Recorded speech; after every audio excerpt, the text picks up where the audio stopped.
Welcome back to the garage. Anybody interested in engine teardown? Because I've got a 300,000 mile 5.3 GM engine out of my 05 Yukon. Now I pulled this out earlier this year. I had picked up a junkyard engine, totally rebuilt it, mild cam, got it all set up, put it in the truck. It's working great. This is the original motor. I said 300,000 miles on it, don't think it's ever been apart. Now, if you're looking for some serious engine carnage, this is not the video for you because the thing was running fine. The only thing that I know that was wrong with it, I think it's got a head gasket leak because it was going through a little bit of coolant and the inside of the valve covers were kind of milky looking, a little sludge on the inside there. So that was an issue. Primarily, I want it torn down so I can rebuild this and have this as a spare because this would make a good spare for the Yukon and for the Corvette in a pinch if I needed it in there. So really mostly I'm looking to see how much wear is on the cylinders and the crank and everything, to see how much machine work it's going to need to bring it back to like new condition. So first thing up, need to get the balancer pulley off of it. Now this has still got the factory bolt in it. It's a torque to yield bolt, so we get it out of there, we can throw it away, but they can be a bear because they are in there really tight, and underneath this flange is sealant, and that seals to that pulley, and it can really be hard to get it broke free. So we're going to hit that with some heat first. So we're going to hit that bolt with some heat first right here on the head.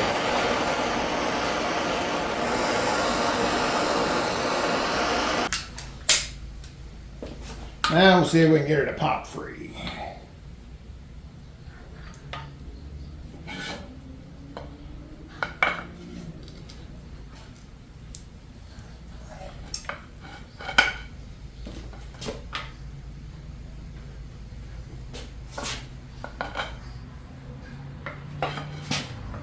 No problem. Buzz it the rest of the way out with an impact, and then we can get to pulling the pulley off there. Alright, out comes the bolt. Like I said,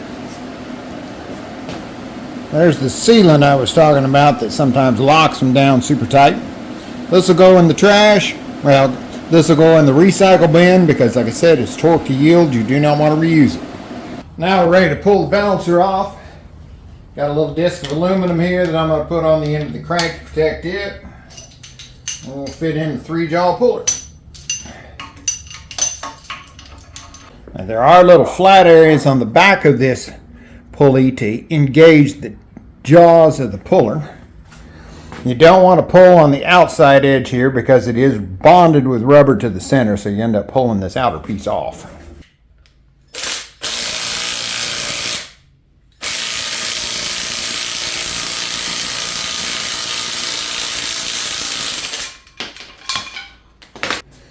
Pulley's off, and since they do have the rubber ring and as many miles as it's got, I'd suggest getting a new one of these too.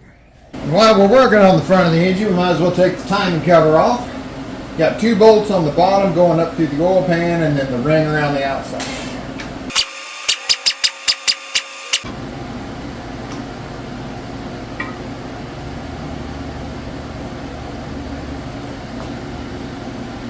Not too bad in there.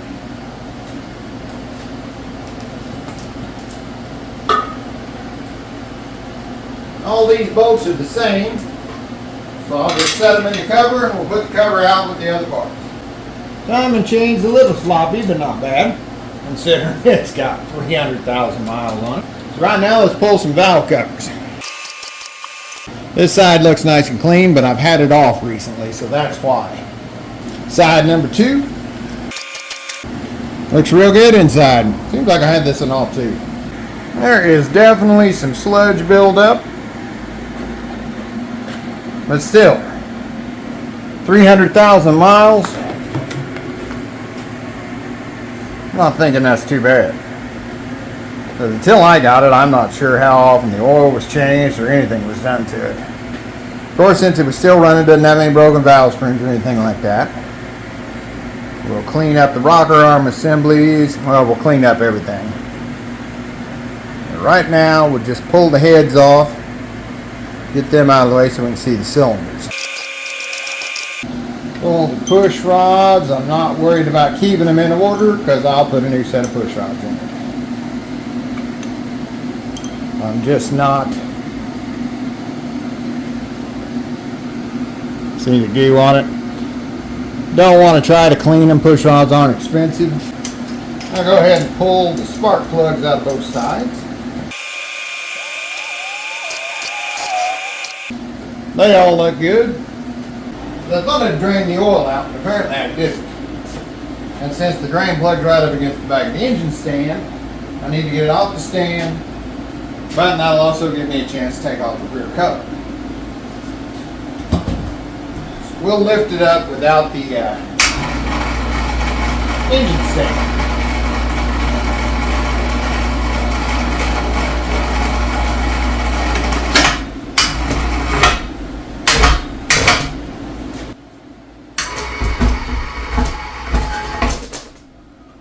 And while I'm back here, I'll go ahead and pull the oil filter up.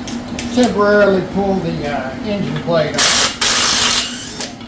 Then, like the front cover, 2 bolts down at the bottom going through the pan, and then the ring of bolts up there.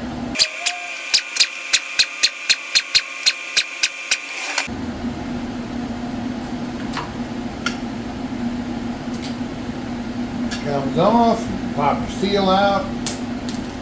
You've got your disposable gasket here. You'll need a new one of them, obviously. Crankshaft where the seal rides is in good shape. No grooves there. Right here we got the little barbell.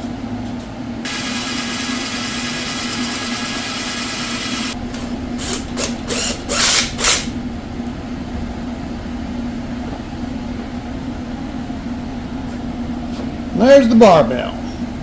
Got an O-ring seal on this end where it goes in the back of the block, and it just basically plugs off an internal oil passage. So you want to make sure not to forget to put this back in. Always get a new one. In order to try to minimize the mess when we pull the heads off, pull the little drain plug, a little plug there, out of the bottom of the head. That lets the rest of the coolant get out of it. There's another one on the other side. We'll pull it, and then we can get the heads out of here. And now we're pulling the plug out of the other side. This side is like a 17 millimeter hex. Big old sucker. The other side was an 8. Hey, go ahead and break that free. I'll get it out of there. Alright, we got the coolant drained. Now Junior is getting ready to take the head off. Oh yeah, you're Junior. Oh, what is your problem? I was making noise and you kept putting it. Oh. It's like we named the dog Indiana. Alright, you got a row of small ones up top, and then you've got 2 rows of the big ones down below. Sockets on the floor there, but that extension, yeah.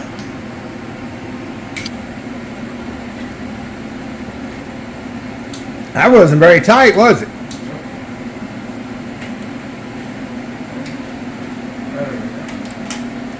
And these bolts are all torqued to yield, so they will be thrown in the recycle bin. Huh? I said obviously. You know what? Just because it's obvious to you, dickweed, doesn't mean it's obvious to anybody else. I'm trying to make this educational.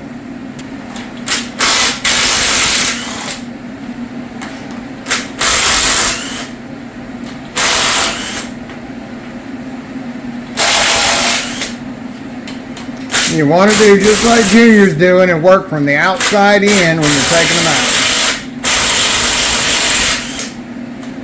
And he's learning because I didn't even have to remind him.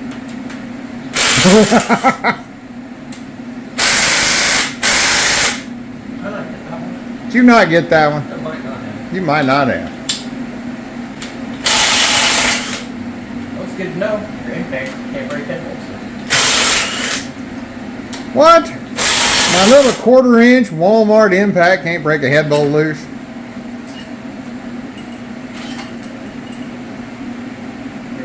Yellow bucket. That's the recycle bucket.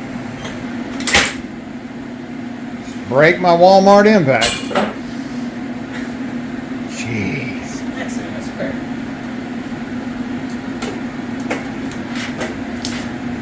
Look at that. Oh, that one's not looking too pretty. That one might have had a leak.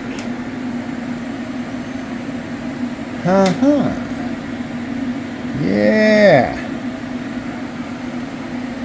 Otherwise, the heads don't look too bad. I'll go ahead and pull that off.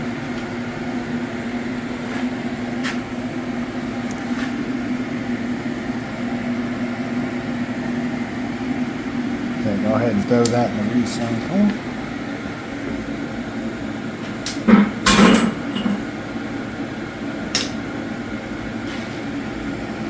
Yeah, that one's got some nastiness to it.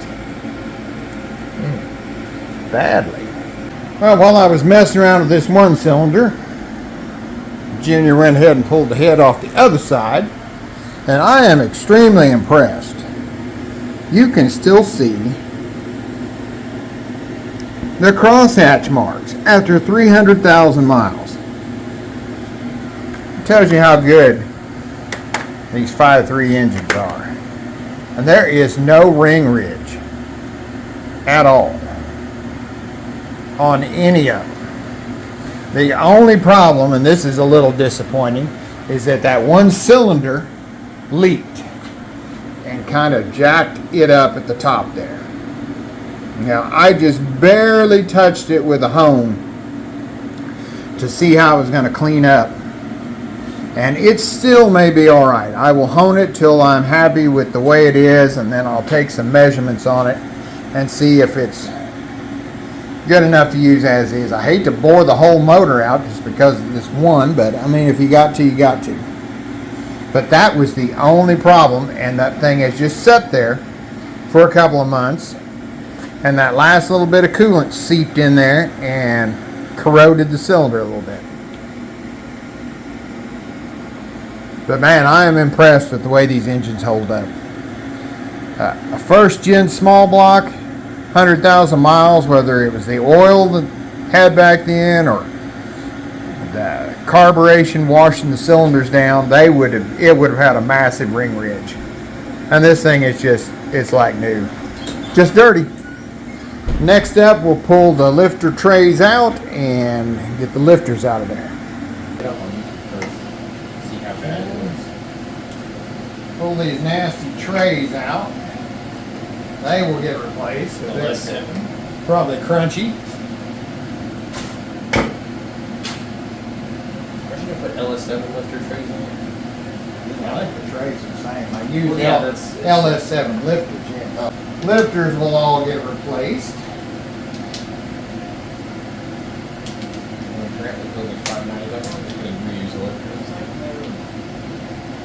I'm not going to. You probably could. They're not that expensive. Yeah, you probably could. You could do lots of things. Should you? Probably not. Hey, might as well just reuse the ring, right? Yeah. Or even taking it apart for me. Oh, it's got a bad gas. It went a little far at this point.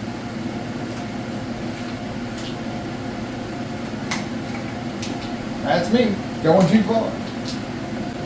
Now we'll flip her over and pull the pan. That's what I'm going to need. It will probably pee some.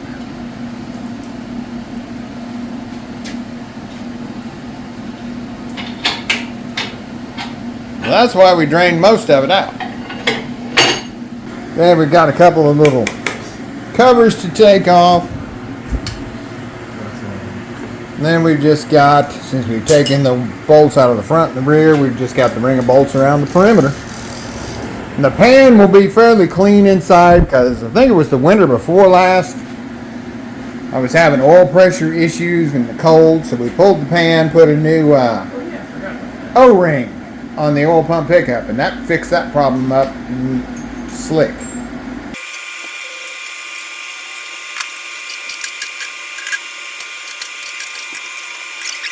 Pull that baby off there. Now show us the inside of the pan. It's a little greasy. We're down in there. Now this is what I was talking about. See, we've cleaned this off not too long ago. And that is from the coolant leak. It just leaves a He's a nasty little sludge. Walmart Impact. She's a beast. About as much as she can eat. You're not wrong. There is the O.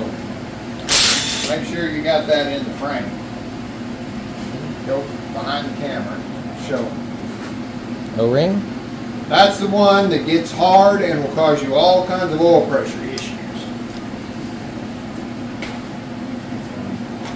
Look at that one nut.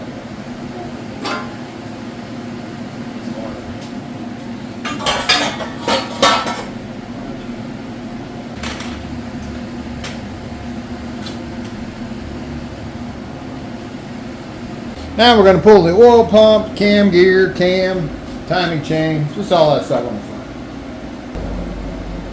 Grab that 15/16 we need to take that bolt out the end again.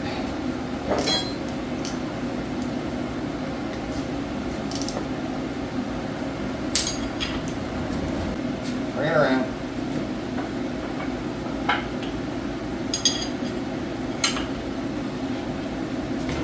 There you go.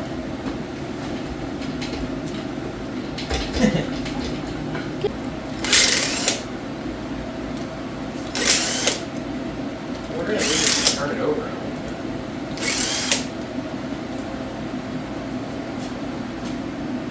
You're right. That oil pump comes off. Did we do any of those oil pump upgrades to the other motor? What upgrades? It was like you drilled into the side of it and it got oil back in there and made the Nope. life longer or whatever. I done anything. I cleaned it up and put it back together. I got more oil pressure than I need. Alright, now we'll pop the timing gear loose. Or the cam gear loose.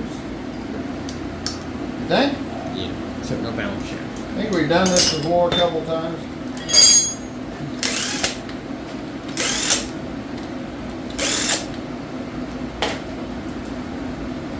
We'll let us. That off. That comes off. This all will get replaced, so it's getting recycled.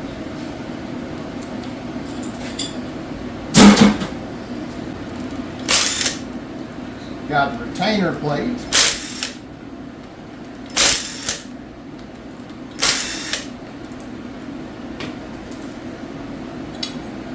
It's got a built-in seal, so it gets replaced too. It gets replaced. Put this back on with one bolt just to help pull it out.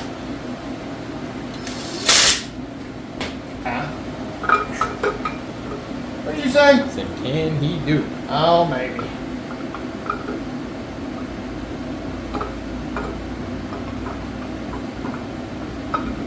Tight fit.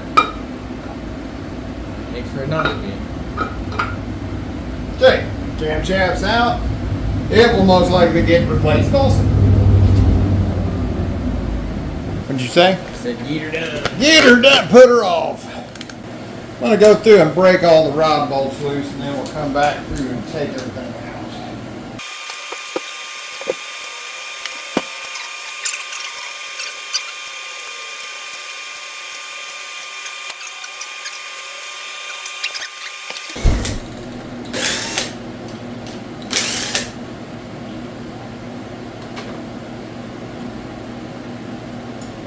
There's a little bit of scuffing on the bearing, but nothing bad at all. Crank feels good.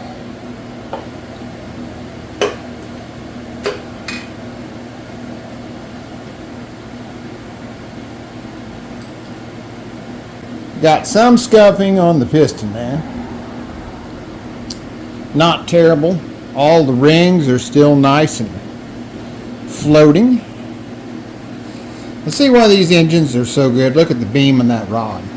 It's not one of them that's all rough on the side. It's nice and smooth. It is a cracked connecting rod also. And instead you can see how that's rough.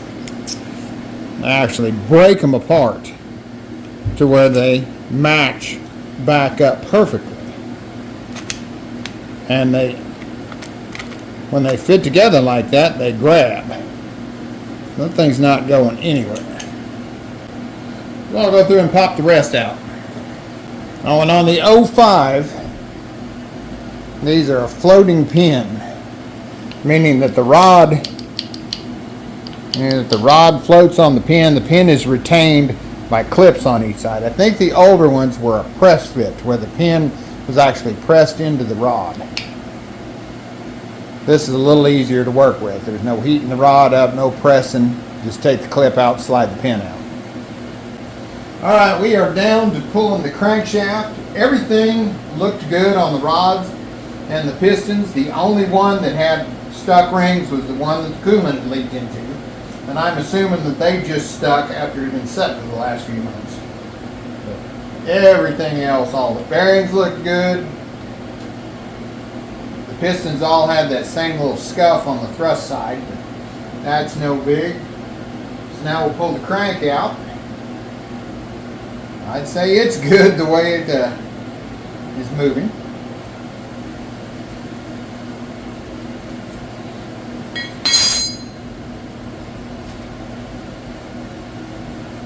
Now the cranks on these are really put in there good. You have a lot of engines, the block separates at the crank center line. This has the skirting that comes on down. It has 4 bolts here holding the block down. Then it also has bolts on the side that tie the cap into the block. A very strong setup. That's why these motors are so good.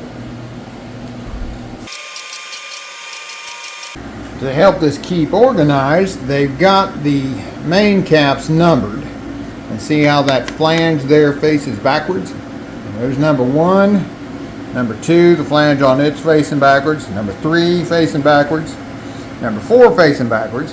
And then your 5th one, it faces forward, and number 5 is on the other side. So it makes it real easy to keep track of where everything goes when you're putting it back together.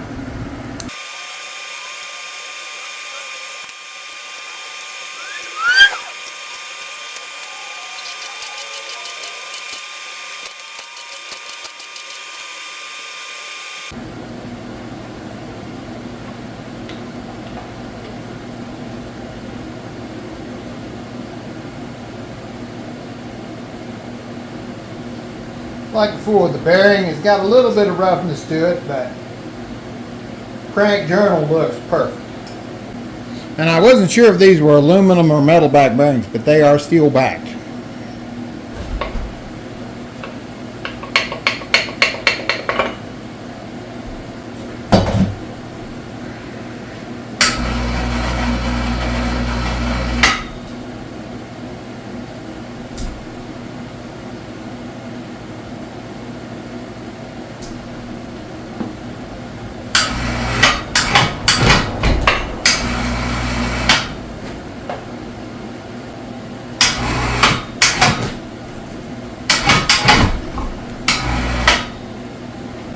Some of them weren't wanting to cooperate.